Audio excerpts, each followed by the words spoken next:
حضرت علی رضی اللہ تعالیٰ عنہ فرماتے ہیں بے شک اطاعت کو لازم پکڑ لو.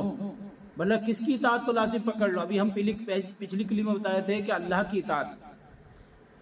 لیکن اب حضرت علی فرماتے ہیں کہ ایسے اپنے اماموں اور پیشواؤں کی اطاعت تم کو لازم پکڑ لو، کیونکہ قیامت کے دن وہ تمہارے گواہ ہوں گے، اللہ تعالیٰ کے سامنے تمہاری سفارش کریں گے. بہت کام کی بات بتائیے حضرت علی رضی اللہ تعالیٰ عنہ نے. ہمیں اپنی زندگی میں ایسے پیشواؤں کی اطاعت کرنی ہوگی جو صحیح راستے پہ چلنے والے ہوں گے، صاحب حیثیت، صاحب حکمت، صاحب عظمت، صاحب شان و شوکت، صاحب علم اور صاحب بزرگ ہوں، جو مفتی ہوں، سجادہ نشین ہوں، جو علم والے ہوں، جو مولانا ہوں، جو ہماری امامتیں کرتے ہوں. ہمیں اس کی جو ہے اطاعت کرنی ہوگی، ہمیں ان کے دامن سے وابستہ ہونا ہوگا، ہمیں ان سے سبق لینا ہوگا، ان سے تعلیم حاصل کرنی ہوگی، اور جو وہ بتائیں ہم اس راستے پہ چلیں. وہ ہمیں قرآن کی تعلیم دیں، حدیث کی تعلیم دیں، بزرگوں کی کچھ باتیں بتائیں، صوفیانوں کی باتیں بتائیں، اہل سادات کی یا صحابہ کرام کے کچھ معاملات ایسے بتائیں جو وہ اللہ کے رسول صلی اللہ علیہ وسلم کے کہنے پہ اپنی زندگی گزارا کرتے تھے. تو ہم ان سے یہ چیزیں حاصل کریں کہ ہماری زندگی میں کامیابی کیسے ہے، ہم دنیا اور آخرت میں کیسے کامیاب ہو سکتے ہیں. تو ہم تبھی یہ کامیابی حاصل کر سکتے ہیں جب ہم اپنے پیشواؤں کی، اپنے سے بڑوں کی اطاعت کریں گے، نہ کہ اس میں کمی نکالیں گے، اس میں ان کے اندر نکتہ چینی کر کے، تنقید کر کے اس میں برائی پیدا کریں گے. اگر ہم ایسا کریں گے تو بے شک ہم اب کامیابی حاصل نہیں کر سکتے. اور ہم ان کے پاس میں رہیں گے، ان کے ساتھ میں رہیں گے، ان سے سبق حاصل کریں گے اور انہیں اپنا پیشوا مانیں گے، ان کی اطاعت کریں گے، ان کے کہنے کی اطاعت کریں گے. جو وہ راستہ بتائیں گے وہ راستے پہ چلیں گے تو بے شک وہ اللہ کے دربار میں ہماری سفارش کریں گے. اور جب ہم ان کے پاس ہی نہ رہیں گے ہماری صحبت بھی غلط ہو جائے گی، ہم غلط دوستوں میں بیٹھیں گے، غلط لوگوں میں بیٹھیں گے تو ہماری جو ہے وہ اطاعت نہیں کریں گے. ہم ان کی اطاعت جب نہیں کریں گے تو وہ بھی ہماری سفارش اللہ کی بارگاہ میں نہیں کریں گے.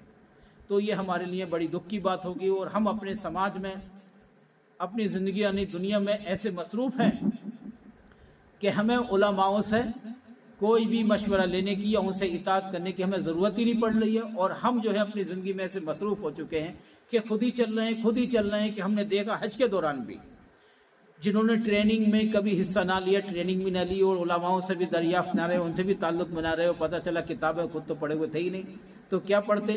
تو ان کے حج میں اتنی بہت ساری کمیاں، ہر قدم پہ کمی، ہر قدم پہ کمی، ہر قدم پہ غلط کرتے جا رہے تھے. اور پھر یہ کہہ رہے تھے ہم تو کر رہے ہیں اپنا کام، اسے تو اللہ قبول فرمانے والا. بے شک قبول تو فرمانے والا ہے، لیکن اللہ اور اللہ کے رسول نے جو ہمیں احکامات، جو طریقے، جو مسائل بتائے ہیں، ہمیں ان پہ عمل کرنا، ان پہ غور خوض کر کے اس راستے پر چلنا ہمیں بہت ضروری ہے. ہم ایک کام تو کر رہے ہیں تو کیوں نہ اسی طریقے سے کام کریں جو اللہ کے رسول صلی اللہ علیہ وسلم نے ہمیں بتائے، جو صحابہ کرام نے ہمیں بتائے، اور جو راستے پہ چلنے کے بعد میں ہمیں بتاؤ ان پہ صحابہ کرام جیسے چلے اور وہ کامیاب ہوئے، تابعین چلے تو کامیاب ہوئے، تبع تابعین چلے تو کامیاب ہوئے، اور بھی بہت سے اہل سادات علماء کرام جو چلتی وہ کامیاب ہوتی. تو ہم وہ کام کر رہے ہیں تو کیوں نہ ہم شریعت کے حساب سے کریں، قرآن کے حساب سے کریں، تبھی ہماری کامیابی ہوتی جائے گی انشاءاللہ تعالی، اور ہم جو ہیں وہ کامیاب ہوتے جائیں گے. اور ہماری اطاعت پیشواؤں کے لیے بہت ہی ضروری ہے. اگر ہم پیشواؤں کی اطاعت نہ کریں گے تو ہم بھٹک جائیں گے اور ہمارا راستہ جو ہے دنیا کو اور آخرت کا خراب ہو جائے گا، پھر ہمیں ذلت اور رسوائی اٹھانی پڑے گی. حضرت علی رضی اللہ تعالیٰ عنہ ایک بیان میں فرماتے ہیں عقل مندی کیا چیز ہے.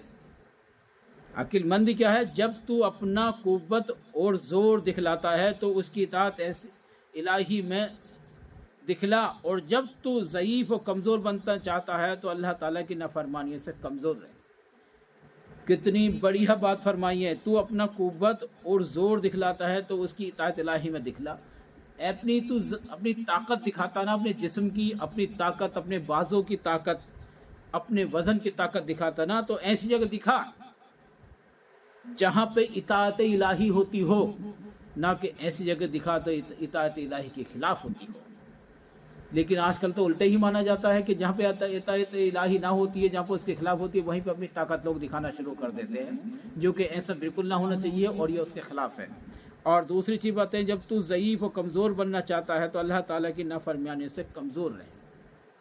تو اپنا بہت کمزور ہے نا، تو اس کی نافرمانی نہ کر، اس کی فرما برداری کر، اس کی نافرمانیوں سے کمزور ہو جا، اللہ کی نافرمانیوں سے بچ جا۔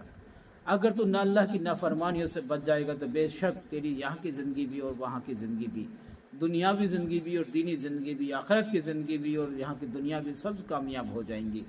اور تو نے یہ کام الٹا کرنا شروع کیا تو تیری یہاں کی زندگی بھی خراب ہو جائے گی اور وہاں آخرت کی زندگی بھی خراب ہو جائے گی۔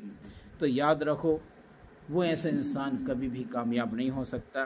عقل مند وہی انسان ہے جو اپنی طاقت اللہ یاد الہی میں لگائے اور اللہ کے رسول کو خوش کرے۔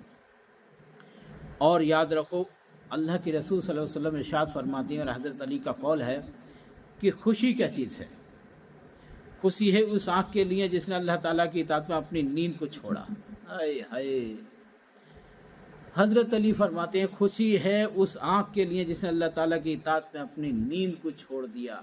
جب لوگ راتوں کو آرام سے سوتے ہوں اور ایک بندہ، ایک شخص، ایک اللہ کا رسول کا امتی، اللہ کا غلام ہر وقت اللہ کی بارگاہ میں آنسو بہاتا ہو، گڑ گڑاتا ہو اور سجدے میں سر رکھا ہو اور اللہ کی اطاعت کے لیے اللہ سے دعا کرتا ہو، اے مولا کریم مجھے اپنی اطاعت عطا فرما دے، مجھے اپنی رہنمائی عطا فرما دے، مجھے صحیح راستہ عطا فرما دے، تو مجھے بخش دے، اس کے لیے آخرت کے لیے بہت خوش نصیبی ہے، بہت خوش نصیب سب سے وہ شخص اپنی نیند حرام کرتا ہے، اپنی چین کو چھوڑ دیتا ہے، اپنے سکون کو چھوڑ دیتا ہے اور اللہ کی راہ میں قربان ہو جاتا ہے اور راتوں رات دنوں دن اللہ کی عبادت اور ریاضت حاصل کرتا ہے۔